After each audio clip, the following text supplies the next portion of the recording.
Welcome to another episode of Speaking with the Senator. I'm Senator Kevin Avard, and today we have some special guests from Hollis that are going to be running for state representative. And I invited them on my show because whatever happens in Hollis or around the state, whether you're a state senator or you're a state representative, it affects you here in Nashua and abroad.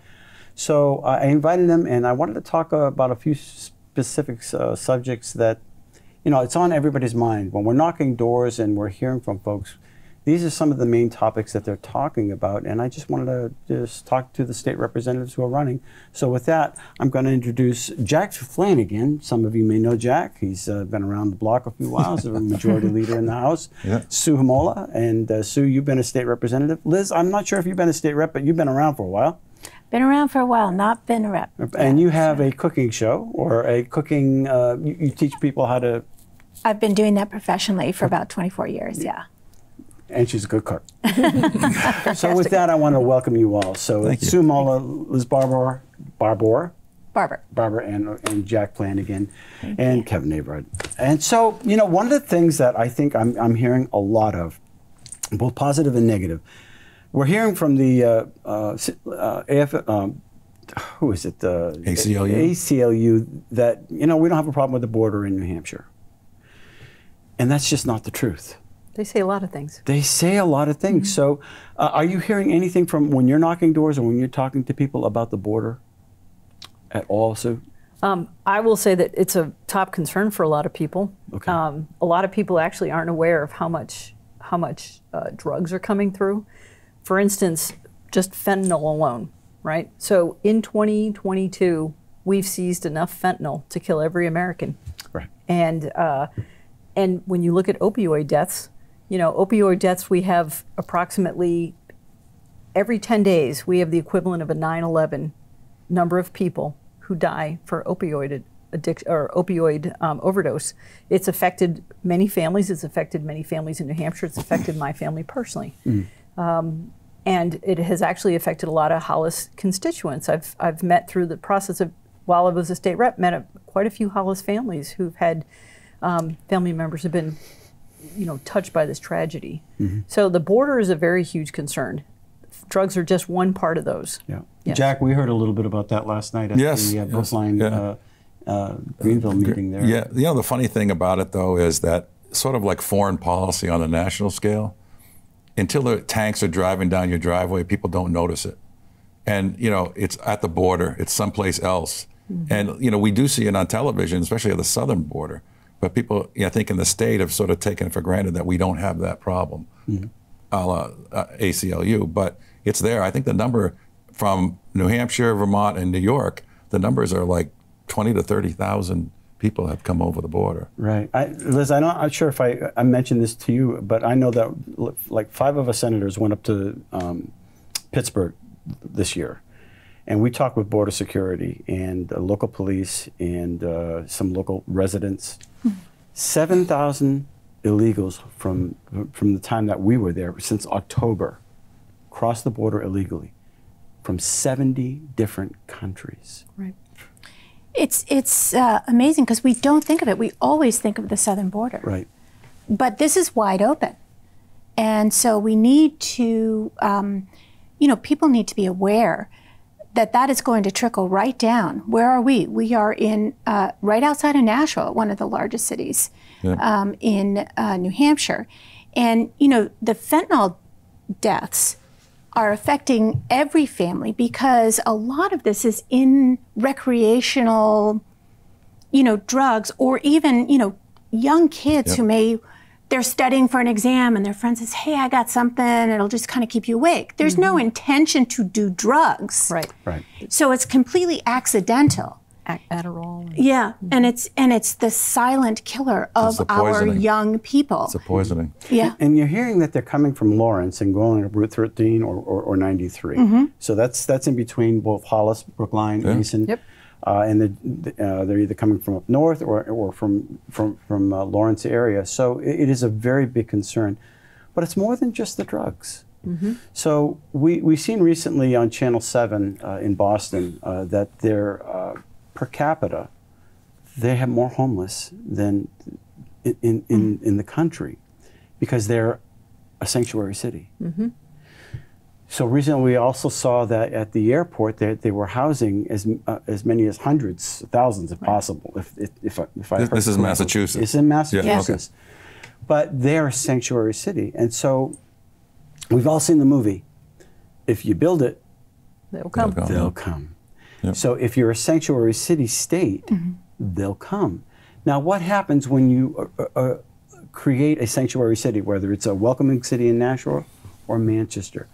Are people talking about sanctuary cities at all? For me, I find that it touches everything. It touches your healthcare, Schools. the schools' resources, Yep. law enforcement, Medicaid, Medicare. All these things get involved with the sanctuary cities. And so if you got a free meal, if you got free housing, if you got subsidized this or subsidized that, you're creating a problem on the people that are paying the bills. Yep. Right. And I think the people that are getting hit the hardest are people that are on fixed incomes. Are you hearing anything about this when you're talking to your constituents or your potential constituents? You know, that conversation comes out in different ways. And I think that one of the ways that conversation comes out, particularly when school, is actually when you look at school, the cost of schools, but also the school achievement. You know, one of the things we talk about here in New Hampshire, you know, there was a bill to prohibit sanctuary cities that wasn't, if I understand it correctly, it didn't pass. Yeah, my opponent actually voted to table that. Right. Mr. So, May. you know, we think we don't have those, but we actually have those in New Hampshire. But Nashua, I would contend that Nashua and Manchester in some ways are sanctuary cities, and here's why. Those are the two communities that are identified by the federal government. The state of New Hampshire and those cities have said that we will take people when the federal government wants to send people, that those are the only cities that are equipped to take them, so that they are the ones who are responsible for any federal immigration movement into New Hampshire. And it's centralized in those areas. And as a matter of fact, in New Hampshire, there were single source contracts given to just those two businesses to actually house those, because there weren't any other private entities who said that they could do that could handle services and you know, trying to think of the word I'm thinking about, but handle the ability to bring people in and get them plugged into the services that they need to be plugged into. Funny you bring up housing, because one of the things that you talked about too is the impact on housing. There's a housing shortage, and why are we inviting people, you know, illegals or whatever you want to call them, into our state and take housing away from people that are residents of New Hampshire already? Yeah, and I just got a complaint from one of my constituents about a squatter in Nashua. Where are your rights? People are starting to feel the pressure, you know, and I think that the housing is another issue. That's another point that needs to be addressed. Is, you know, we're hearing housing. We're seeing all these apartment buildings going up like crazy in Nashua and in Manchester, and yet there's still a shortage. Why? Because there are more and more people that are coming that they're either called dreamers, undocumented, illegal aliens. I don't care what you call them. They're not here legally, and they're taking our resources. And so, are you for sanctuary cities? Are any of you for sanctuary cities? No, not at all. Yeah. No. Some people might call these people potential voters too. I have a feeling that that's what the intent The is. cause, and also the ability to undermine the electoral college, because they're counted in the census as well in the major cities where they want to be counted. EFAs. Jack, what's your understanding? What's an EFA? Well, what is it? The Education Freedom Account. Right. And the big controversy is whether it's taxed money that the state has, or in this case, from what I understand, it's been a while since I was involved with it, but basically allows a corporation or a business to donate to this organization and get a reduction in their tax impact. Right. But it's not taxed money, it's actually profits that they've made in the business. And it goes to what, charter schools? Well, I think that it got expanded, but it's charter school, private school. Homeschooling. Homeschooling, yeah, part of it can go towards homeschooling too. Yep. So can economically I ask based. a question? Based. So if somebody's homeschooling, right, are they saving the state any money? Or your local For instance, if it's costing, on average, $20,000 to educate a child in a regular public school, aren't the homeschoolers saving the local residents some money if you're homeschooling, or if there's a charter school which is doing it at a fraction of the cost? I would say that they're not saving the money, but they are, in some ways, we're still, public schools are still getting the funding that would have been designated for those students, just based off of population. See, go ahead, sorry, Liz. The resources are less taxed, yes, right, in the public schools, but they get to keep a larger portion of those dollars. So, rather than the public school, we haven't seen this in Hollis, where there's so many kids that are taking advantage of this, mainly because the income level. Economically based. It's economically based. So we're not seeing that issue, but there will be other school systems where the income comes down, but they're not reducing the amount of teachers, the administration. It runs as usual. And that's because they're not being checked. Right. So we want to check. So that leads to the transparency, which is a whole other issue. Yeah, Diane Power just put in a bill, it passed, and I think the governor signed it, on this whole transparency and what's going on in the schools. Students First Act. But I think that giving the poor kids the opportunity to go to a school of their choice that will meet the needs of that child is really important. That's where I was going to go, because my initial public service was in schools. I was the chairman of a school board, vice chairman of the Hollis Brookline Co-op. Secondarily, you look at the money, but primarily it's the child, whether they're thriving. And I was talking to these ladies about my philosophy on education, and it was a three-legged stool. That is, it's the child, it's the administration or teacher, and the parent. Unfortunately, though, we seem to be neglecting the third one, that the parents should be involved. To have strong education, you need all three of the legs there. But I would say that if a child thrives outside of the public school, then we should be encouraging it, not trying to pour into a square peg in a round hole. Right. I mean, it's. And can I add on to that is that the goal of all tax dollars going towards educating children is to educate children. Right. And if there are situations where, especially if they're an economically disadvantaged family, they don't have a lot of choices. And so my counter to that, I was a product of a Phoenix school system when I was in high school, and at the economic level that I could have used a little help. And I will say that how long should we let kids stay trapped in situations? When we want to talk about funding, and I know I've had conversations with people who think differently about EFAs, and that's great. But my counter to them is, that's fine, you and I are talking, but while we're talking, there's somebody who has a 20% literacy rate in the Manchester School District, or the Nashua School District, or another school district, and they're not getting educated.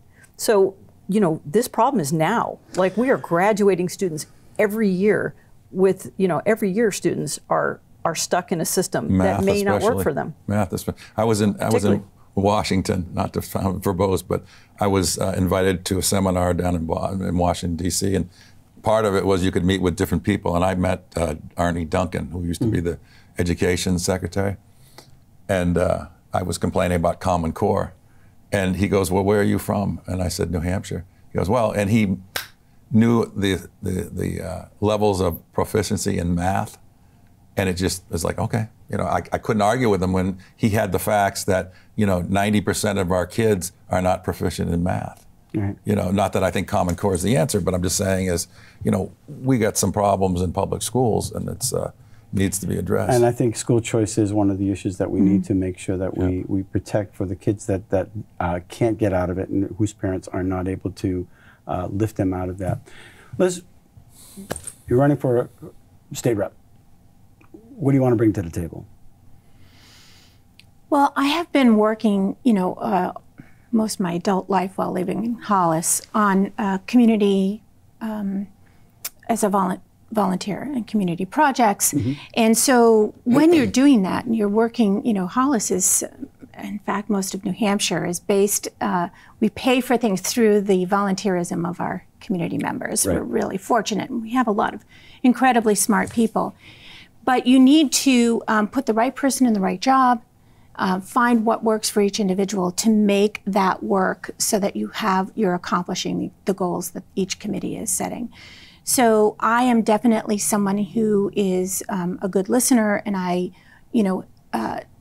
do my best to bring people together that can do the job and work with each other. That's something I have always done in business and, doing in serving on community. It's interesting that you say that, because I think as a senator, it's taken me a while to really learn to sift through a lot of things, but becoming a listener is really important. Being able to tap into, get to the chase, all right? Because a lot of people can talk in circles and whatnot, and you want to get to the chase and figure out, okay, now how do I solve a problem? And then when you figure out what the situation is you got to connect that individual with somebody else and hopefully introduce legislation that will do so. But constituent work is definitely listening. Right. The public doesn't generally see that, only on a one-on-one basis, but not on a broad scale.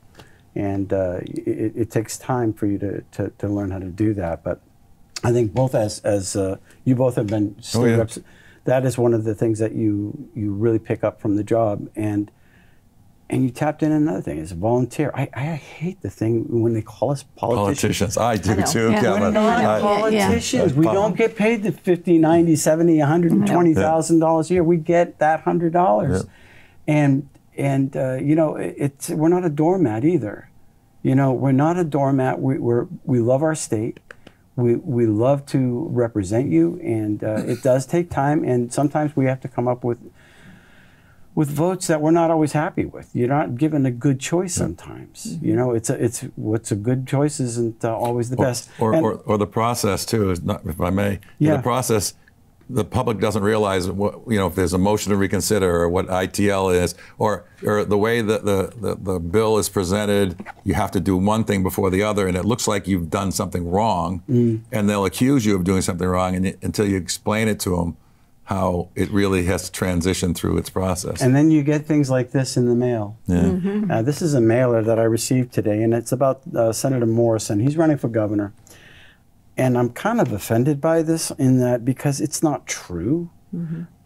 This had to do with a gun bill, but there's a misunderstanding, and there's a political ad to take advantage of that. And I just want to say that it's not true. He says he's a phony on vote no for phony Chuck Morris. Oh, I'm sorry, but this offends me, because I know that he voted for concealed carry. I was there. He's not soft on crime. I was there. I've worked with him. He's a good manager. Is he charming? Some people can say. He's got his moments. However, he's very stingy with your tax dollars. Yes.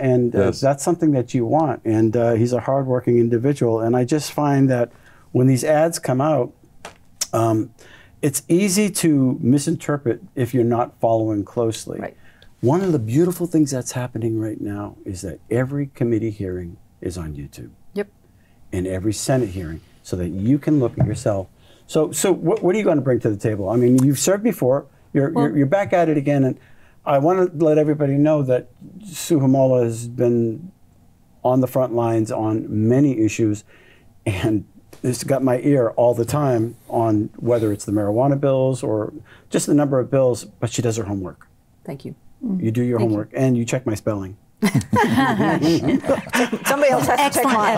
Somebody else has to always check mine. Yes, you're Can't edit yourself. Ever. Yeah. But, although I caught her on one. Well, yeah, you got me. But what do you want to bring to the table as you're running? One of the things that's important to me is transparency and honesty, and actually taking the time to have a thorough conversation. Things like that little gotcha thing. Yeah. That gotcha thing is a waste of voters' time.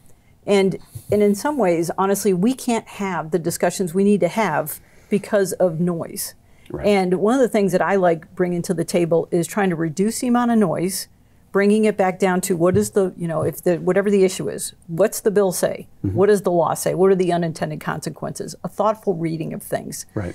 And another thing about that really is just to be able to do no harm constitutionally. We seem to have forgotten that. That do no harm. And another thing that we've forgotten, I think I've seen at the State House, legislators-wise, and I'll say this with regard to marijuana, and I know a lot of people have different opinions, but your job as a legislator is to do things that make the community safer. And that ship has sailed.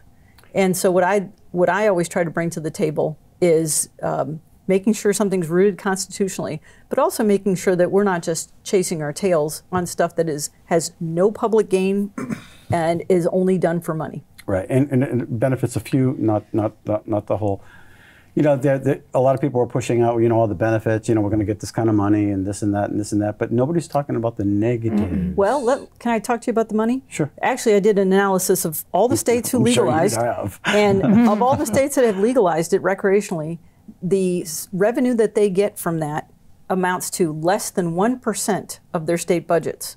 Every state. Okay. Colorado, Arizona, every state looked at all of them. Yeah. The only thing about that is that the states don't bear the costs of those. Where are the costs born from? You have somebody who gets marijuana addicted. Go figure. New Hampshire, we think we have drug addiction services, not for marijuana. We have for opioids. For opioids. So there's not even a system in place to help people deal with addiction. Because it's non-existent. Yeah. Right. When you get higher cases, 30% of young men who use marijuana regularly 30% are at risk for psychosis. I talked to a gentleman this past summer who has a son who has severe schizophrenia. Yep. He is in and out of treatment facilities. He pays thousands to help care for his son every year, trying to get him care. So the costs that get borne by legalization are felt by the consumers. Right. They're felt by the residents. They're felt by the family members. And the state goes, well, it's revenue. It looks great. But you're actually revenue on the back of somebody's addiction is so tragic and sad. It really and is. if you're willing to take profit off of the backs of somebody's addiction, today it's marijuana. What's it tomorrow? Yeah. If you've already crossed the Rubicon, then it can be crossed again. Jack, you're going to be you're a flotorial. What The are you? flotorial. You're a It's flotorial. Hollis, Brookline, Mason, and Greenville. And what do you It's want to bring back to the table? Well, it's bringing it back, right? I mean, most people know me, but not so much Hollis, because there's a lot of new people, I think, in Hollis. And my involvement was back, I'm going to say late 1990s or whatever. But, you know, when I tell people that I'm running again, they're happy. They're happy because they know that when they talk to me about an issue, they'll get the straight answer. Mm-hmm. They don't have to second guess. And I mean, I'll tell them both sides of the argument too. And one of the things that we've known each other for at least a decade, is that I've learned to listen. And a lot of times people don't think public officials listen. And what I'll also do is I'll say, so let me see if I got your concerns right. And I'll repeat their concerns. Right. So then when we're done with the conversation, they'll know that I know where they stand. And I will share them, you know, my knowledge and my background on the issue. So, yeah, it's sort of like a rekindling of my involvement at this town level, or in this case, it's a state level. But so how do people get in touch with you? How do they support your campaign, Sue? So we actually are running as a slate. Yeah. We Okay. have a website called Common Sense for New Hampshire. Okay. So Common Sense, FORNH.com. Yep. And all of our contact information's on there. And I actually was at the Hollis transfer station the other day, and we have literature that has all of our information on it. They opened it up and they went, oh, Jack Flanagan. Oh, nice, he's running. So there you go. in Hollis. In Hollis. There you go. It seems as though this year it's been so evenly divided in the House, and a lot of rancor, and it's just been, I believe it or not, I think it was last week I signed my final bill. Oh, yeah, it's And what that means is, as the chair of rules, I have to sign every piece of bill that gets passed. This is really late. it is very late. It's very late, and there are Is that because hundreds there's of a bills. lot? Pardon? Is that the volume? The volume. Yeah. And there's going to be some vetoes. There's going to be a veto a day where we have to deal with some of the vetoes.